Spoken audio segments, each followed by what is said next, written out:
Nanded today न्यूजमध्ये आपले स्वागत.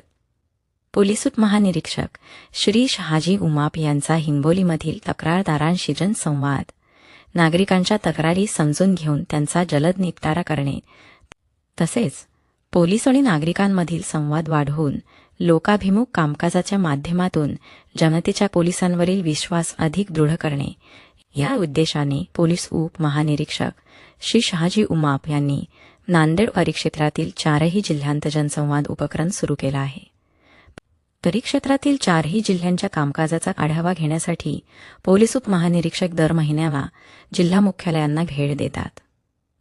यावेळी ते तक्रारदारांची प्रत्यक्ष भेट घेऊन त्यांच्या तक्रारी आणि अडचणी जाणून घेतात आणि ते तत्परतेने सोडविण्याचा प्रयत्न करतात. दिनांक 27 ऑगस्ट रोजी पोलीस उपमहानिरीक्षक श्री शहाजी उमाप यांनी पोलीस अधीक्षक हिंगोली यांच्या कार्यालयात जिल्हा पोलिसांच्या कामकाजाचा मासिक आढावा घेतल्यानंतर दुपारी 3 ते 4:30 वाजेपर्यंत जिल्ह्यातील तक्रारदारांशी संवाद साधला. यावेळी एकूण 9 तक्रारदारांनी आपले लिखित अर्ज पोलीस उपमहानिरीक्षक यांच्याकडे सादर केले. यामध्ये मालमत्ता विषयक वाद, दाखल गुन्ह्यांचा तपास, सायबर फसवणूक आणि पोलीस संरक्षण अशा विविध तक्रारींचा समावेश होता. प्राप्त तक्रारींची गांभीर्याने दखल घेत त्यांचा जलद निपटारा करण्यासाठी संबंधित उपविभागीय पोलीस अधिकारी आणि पोलीस ठाणे प्रभारी अधिकाऱ्यांना आवश्यक सूचना देण्यात आल्या.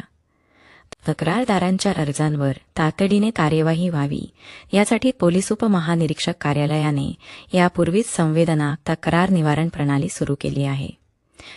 जनसंवाद उपक्रमादरम्यान प्राप्त झालेले सर्व अर्ज संवेदना पोर्टलच्या माध्यमातून पुढील चौकशी आणि कार्यवाहीसाठी संबंधित अधिकाऱ्यांकडे वर्ग करण्यात येणार आहेत.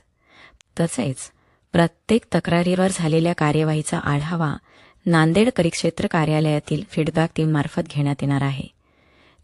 यावेळी पोलीस अधीक्षक श्री श्रेणिक लोढा, जिल्ह्यातील सर्व उपविभागीय पोलीस अधिकारी तसेच शहरातील पोलीस स्टेशनचे प्रभारी अधिकारी उपस्थित होते.